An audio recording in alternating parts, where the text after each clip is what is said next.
Voters across the country go to the polls next year. Key local elections across Wales and Scotland, and also crucial votes in England, including in London, where every councillor is up for election. And that includes Westminster City Council, with a spotlight on the relatively new Labour administration which now runs that authority.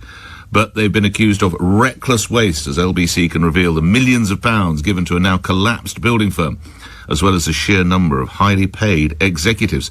LBC's Henry Riley has the full details. Henry, morning. Good morning, Nick. Yes, a huge spotlight, as you say, on local authorities, particularly in the capital, with those all-out elections taking place next year. As you say, in simple terms, every councillor is up for re-election. And we can reveal that Westminster City Council spent over £27 million after ignoring concerns about a building firm that went bust. The spotlight now very much on the council's leader, Adam Hugg. Now, it was just months after Labour gained control of the council for the first time back in 2022 that the construction firm Osborne Limited were awarded a series of lucrative contracts in order to build 64 affordable homes. Now, there was also a clear warning at the time that they had a poor performance and that there were bankruptcy risks associated. Earlier that same year, an internal memo was circulated detailing the extent of the firm's financial woes and that the firm was at risk of ultimate supplier failure. They'd lost nearly £14 million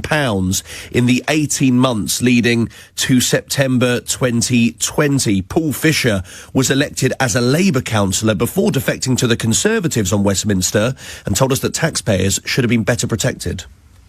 That reckless decision, in my opinion, was taken because cabinet members weren't willing to push back on the advice that they were being given by officers. As councillors, it's our job to interrogate advice that we receive, and that's even more important when you're in the position of a cabinet member with responsibility for millions of pounds worth of public works contracts.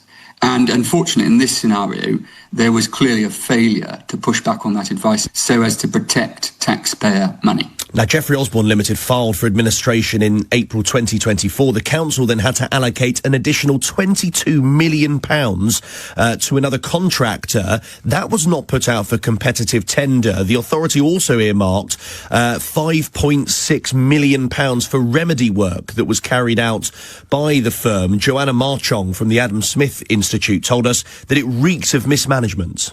Construction and housing in the borough in itself in Westminster is a mess. You walk around and you do see loads of people out homeless. It takes 100 years on a waiting list to gain access to a house. So from waiting list to access to social housing, it takes 100 years. Council itself not doing their background research properly or failing to even act on research already done.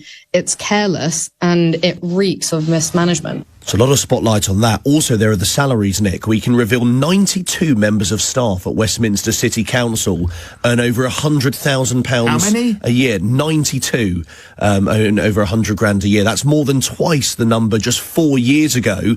In response to the pay, the council said it reflects the skills needed and that they recruit the best talents for managing within a complex organisation, and that the only reason there are that many over £100,000 is that the taxpayers are paying for them. Is because it's a gradual annual pay increases. And then lastly, Nick, in response to the building contractor story, Westminster say that lessons have been learned, but say the entire building industry faced significant challenges during the pandemic. There's a robust procedure in place before awarding this contract. They'd worked with the firm before, and that they will now look for earlier warning signs. Can I suggest it might be a good idea to keep a close eye on Westminster Council over the coming months? We will be keeping an eye. Henry Riley, LBC's Henry Riley reporting.